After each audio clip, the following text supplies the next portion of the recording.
It seems to me, following this Dimitri Bivol victory over Canelo Alvarez, many people do not understand the term pound for pound. Pound for pound rankings literally means if every fighter was the same weight, who would win? Now, does it make sense when a guy gets schooled from pillar to post, absolutely looked like he had no business being in the ring, looked like he was a level below? Does it make sense for him to still be number one pound for pound? I don't think so. He gassed after 4 rounds, did not change his game plan, did not have a plan B, a plan C, was just looking for a knockout punch, coming forward, tried to knock Bivol out, was outlanded in every round, was outworked in every round, Bivol outthrew him in every round. Bivol controlled the ring, and Bivol even fought well off the ropes. He didn't hurt Bivol, not once, didn't stun him once, did not put him in any type of trouble. And people will still say that he's pound for pound king. It's like saying Michael Garcia was pound for pound king after losing to Errol Spence. That does not make sense. Even Lomachenko, who fought way better against Teofimo Lopez, who actually in the second half of the fight changed the game plan up and started hurting Teofimo Lopez, and almost earned a draw if he didn't lose round 12. And he still got dropped in the pound for pound rankings. I only give Canelo Alvarez round 9. That's it. At most, I can give him 2 rounds. At most. He did not outland Bivol in any single round. Now, I'm going to go very quickly through my pound for pound top 10 to give you guys an idea of how I see things. At number 1, I got 1A, 1B. You can switch them up however you want. They're both elite. They're both, if you put that same exact style at any weight class, they could probably kick anyone's ass. And we've seen one of them being outweighed by 30 pounds, 20 pounds, beating unified champions, beating tough contenders at weight classes higher than them. And those 2 guys are Terence Bud Crawford and Alexander Usyk. Now, Terence Bud Crawford, after capturing Undisputed at light welterweight, he went up to welterweight. He fought a much bigger guy in Jeff Horn and beat him. Jeff Horn coming off a win over Manny Pacquiao. He fought a much bigger and stronger Sean Porter. He had trouble against Mean Machine, but he adjusted and knocked Mean Machine out in round 9.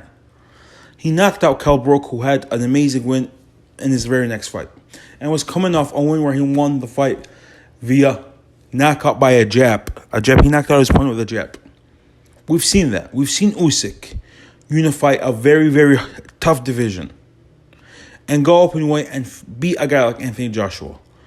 Even when he started out the fight very well in the first 3 or 4 rounds, Anthony Joshua adjusted, started throwing uppercuts to the body. Usyk readjusted round 7. Joshua readjusted round 8. And then he took over the fight in the last 4 rounds. He showed adjustments. He showed several gears. Unlike Mr. Canelo Alvarez, who was very, very satisfied with losing the fight. And we've seen that before. He was very satisfied when he lost to Floyd Mayweather Jr.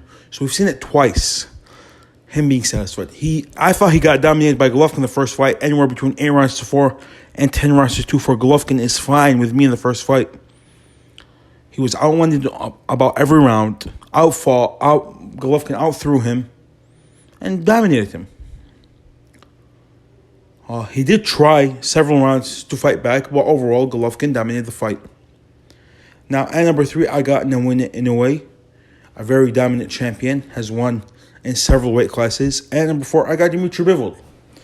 He just beat a pound-for-pound guy and dominated him. I had him winning 11 of the 12 rounds. Started the fight great, finished it off great. Number 5, I got Chocolatito, a guy who continues to prove his dominance, won every round against a very strong champion who hits very hard, who throws his punches from weird angles, won every round.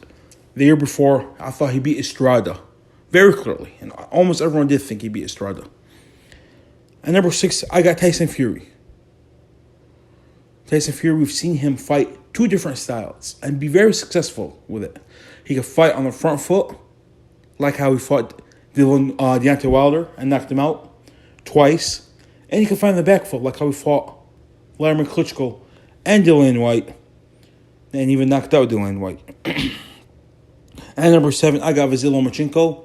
He climbed up a bit in the rankings after losing to Teofimo Lopez.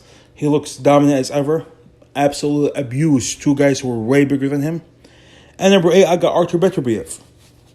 I think you put him in against anybody, pound for pound, he will be on their chest for the full 12 rounds, hurt them. He has very short power, and he's a very accomplished fighter as well. And number 9, I got Mr. Canelo Alvarez. I got Canelo Alvarez at number 9. He's a good fighter. His power went up with him in weight, but he obviously has his limitations. And number 10, I got Shakur Stevenson. He's dominating fighters at several weight classes. I do see some weaknesses in him, but that's for a different video. An honorable mention who could replace anyone, especially from the lower 5 guys, and that's Gervonta Tank Davis. We've also seen him chase guys and get the knockout, and we've seen him fight on the back foot like how he did against Isaac Cruz and be very successful with it. Now, though, that's my top 10 pound for pound, and I gave you guys an honorable mention. Many people don't get the criteria for pound. It's if everybody was the same weight class, who would win? Obviously, my opinion, I got people like David Benavidez who should be in there, but it's a bit too soon now. You got to do it against top-level competition. And that's why I don't got Gervonta Davis in there yet either. No, he's done it over 3 or 4 weight classes, but he hasn't done it against that guy yet. He did knock out Pedraza. No one's ever done that to Pedraza. He did beat Isaac Cruz fairly easily. I know after he broke his hand, he struggled, but before breaking his hand, he was dominating the fight. He did go up in weight and knock out Mario Barrios. Mario Barrios, same guy Keith Thurman couldn't knock out. And he hurt Keith Thurman to the body. So that's why Gervonta Davis is in the top 10, because you got to show your accomplishments. That's why David Benavidez is not in the top 10. David Benavidez is no fault to his own. Everyone's saying David Benavidez needs to fight somebody. David Benavidez is one of the most avoided fighters in boxing. This isn't a matter of opinion. This is facts. David Benavidez has been avoided by Jamal Charlo, Caleb Plant, and Canelo Alvarez. You could say whatever you want to say. He's been avoided by these 3 guys. I know a lot of people want to point to say Canelo's avoiding David Morrell. David Morrell is the guy with 6 fights. No one's going to take it seriously. David Benavidez is the guy with 24 fights, been a champion twice in his career. Obviously, everyone rates him. Obviously, everyone takes him seriously.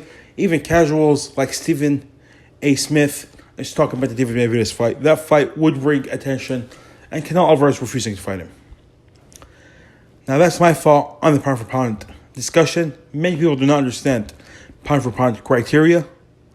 It's if everyone was the same weight class, who would win? And obviously, if everyone was the same exact weight, the first person that comes to mind is not Canelo Alvarez. We've seen him get beat several times.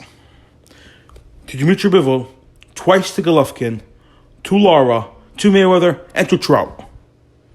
He might have arguably won against a few of those guys, but he also arguably lost. You can't have a guy pound for pound like that. I took Josh Taylor out of my top 10.